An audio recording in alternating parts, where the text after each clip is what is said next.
Microsoft Forms is another excellent component that is included in Microsoft 365. With Forms, it can help improve your business processes, systemize your business, and even reduce paperwork. And that is the topic for today's video. But before we start, my name is Jonathan Edwards from Integral IT in the UK. We help businesses all over the world with their Microsoft 365 and their cybersecurity. Now, Microsoft Forms is one of those underused applications that is built into Microsoft 365. If you're paying for a Microsoft 365 license, the chances are you're paying for Forms. Now, Forms is a little bit like those third-party applications like SurveyMonkey or Typeform. So if you're using those applications, you could save some money by using Forms. But even if you're not using those applications in your business, you should consider using Microsoft Forms because it can just improve your business. So what kind of scenarios are there that you could use Microsoft Forms in your business? Well, firstly, there's surveys. How do you currently get feedback from your existing customers? Savvy business owners are constantly getting feedback from their clients. If you're doing a good job, great. But if you're not doing a good job, a feedback form provides an opportunity for you to turn it around. And what about internal surveys? How do you know that your team are happy? How do your team feed back to you on ways that you can improve your service? In both these examples, you could create a Microsoft form to improve that process in your business. And then there are questionnaires.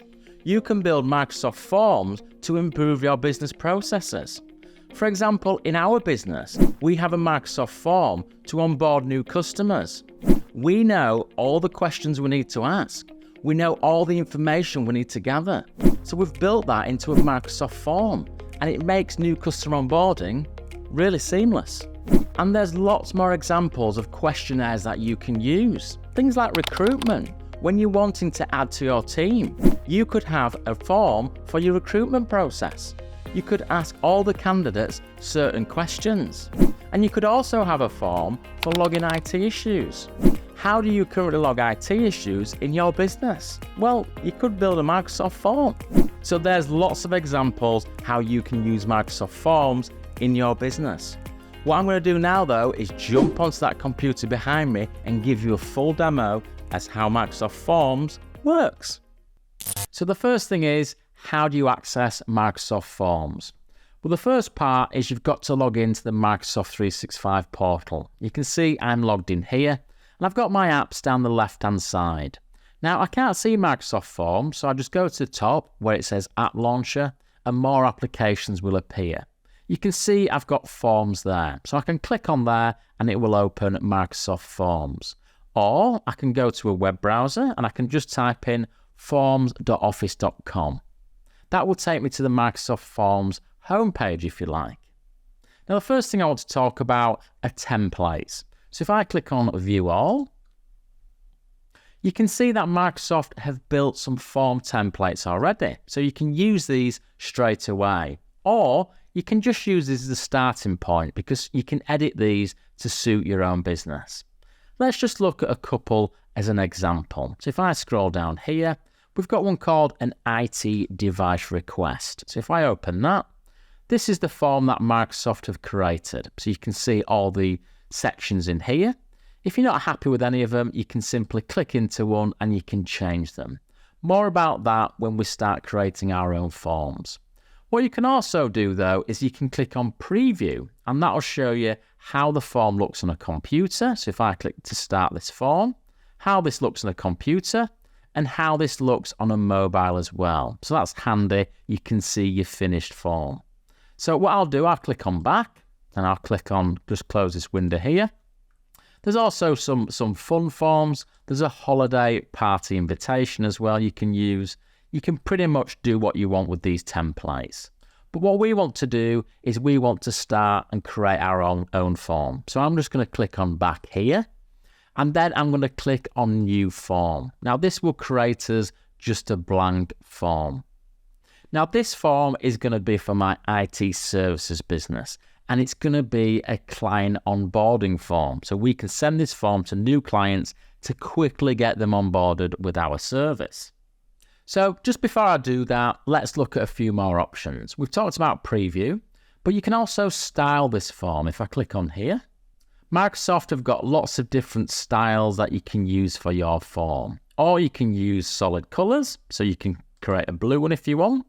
Or if you click on the plus icon here, there's a couple more options. You can upload images, and if I click on there, I can search Bing for images. So if I typed in computer, I could use one of these images as my background. Or if I've got some images in OneDrive or on the computer, I can upload those too. But I'm just going to click on back. Plus, we've got a hex color. So if your brand uses a particular hex color, you can put that in there.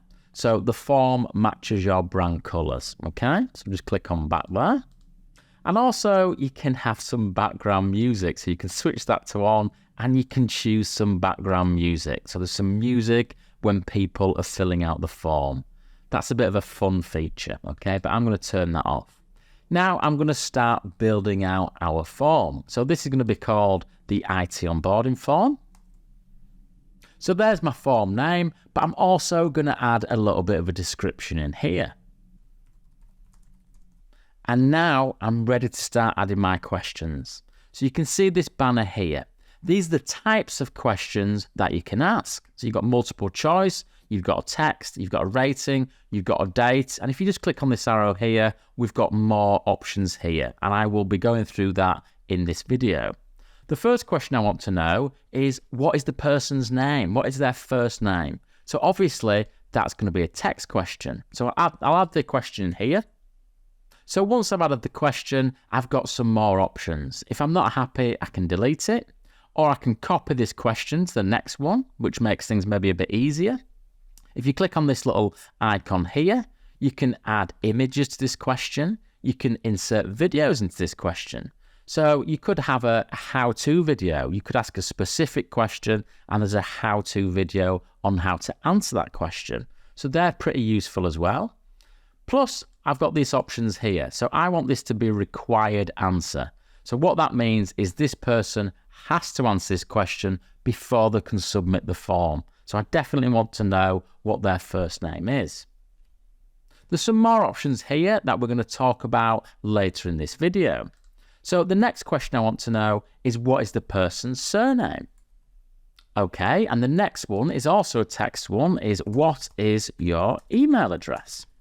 Now the next question isn't going to be a text question, it's going to be a multiple choice one. I want to know if this person is the right person to send invoices to. So I click on choice, and then I can enter my question in here. And what you can see is I've got the options here. So in these boxes, I can easily amend the answers. Plus, if I need more than two options, I can simply click on add option, add option. I can have lots more options. I don't need that many, so I can simply click on the bin. Plus, I can add other option. So sometimes you're asking people to choose from a list, but also you might want to include other, and they can then fill in that with their own answer. Plus, there's another thing here you can do. Microsoft is suggesting some fields. So to save a little bit of time, I could simply click on add all, and it would enter those suggested fields. Now, I don't need maybe, because the answer to this is simply yes or no, so I can delete that one. Now let's add a few more text questions. So if this person isn't the right person to send invoices to, who is? And then I'll be able to also show you another feature called branching. So let me just add a few more questions. So what is the name of the person we should send invoices to? What is their email address? Now the next question I'm going to show you is a net promoter score. So you can see here. So let's add this one in here. Now this question is going to be, how would you rate your current IT setup? So they've got to rate their current IT setup. Now, as you can see, these answers, not at all likely, extremely likely, they're not the right answers. So again, I can easily change these. Really bad, fantastic. So they're better answers. Now, I promised you I would show you branching. So let's just go back a few more questions. So here, we asked if this person was the right person to send our invoices to. If this person says, yes, I am, we then don't want to ask them what is the name of the person we should send invoices to. That person is going to get frustrated. So for things like this, we can use something called branching. So if I click onto this question here, click on these little 3 dots here, and I can click on add branching. So as you can see here, are you the right person to send our invoices to? If the answer is yes, I basically want to skip these out. So please go to question 7. If the answer is no, then we want to ask these questions. So please go to option 5. So that is branching. It's a really clever way to design your forms. Once we're happy, click on back, and then we can continue with our form. So the next question I want to ask them is a date answer. Okay, click on date. When would you like your new IT service to start? Again, they can then click on there and they can put a date in. Now, the next type of question I want to show you is called a Likert. Okay, so let's enter that one. Now you can see we've got lots of different options. So what am I going to add into here? So my question is this: how would you rate your business IT in these following areas? Now again, Microsoft is suggesting some answers which would go along the top of here. So I could click on add. So it's added those here. We can add more if we want to. And then we've got the statements here. So I can click into there and I can click enter some options. So Microsoft 365 usage, cybersecurity, add a statement, business collaboration, add a statement, system performance, add a statement, hardware quality. Okay, so once that's done, I can simply click off there. So what we're asking them to do is just rate their business IT in these areas. And when we get that form, we know what we need to concentrate on. And the next and final question I want to ask them is how they rate our performance so far. So I'm going to choose a rating one. So my question is, finally, how satisfied have you been with our onboarding service so far? So we can choose how many stars, so how many levels. I think 5 is good. I think if you start doing any more for this type of question, people are going to get confused. So we can use a star symbol, a number. We can use hearts if we want. So we've got different things we can do. Smiley faces. I like the star system. Okay. So that is the final question I'm going to ask them. Okay, I'm pretty happy with this form. So let's now preview it. So this is what it's going to look like on a computer, on a mobile. I'm now ready to start collecting responses. So let's click on there. Now we've got some options. So firstly, who do we want to be able to fill out this form? So for me, it says at the moment, only people in my organization. Well, this is for clients. So this is for people outside of our organization. So I click on there. I've got a link to this form, so I can just copy this link and I can send it to people. I can share the form like this into a name, a group or chat or something like that. I've also got a QR code, so you maybe take that to events or something like that, and people can just scan that QR code and they'll be taken straight to this form. And also, I can embed this form on a website, so that's a nice idea too. So if I just went to copy the link, and I open this in a private browser, you can see this is the form here. So what I'm going to do now, I'm going to fill this in. Okay, scroll down. Now we'll see if this works. So am I the right person? No, I'm not. So then it's going to bring up this. So I can continue filling that in. How would you rate your current IT setup? Well, at the moment, it's not very good. So I click on there. We'd like this to start as soon as possible. So let's go with 1st of August. Now let's look at these areas here. So we're very good at that. That's not very good. That's really poor. System performance is good. Hardware quality, well, everything is new. And actually, it's been really good, the onboarding. So I click on there and I click on submit.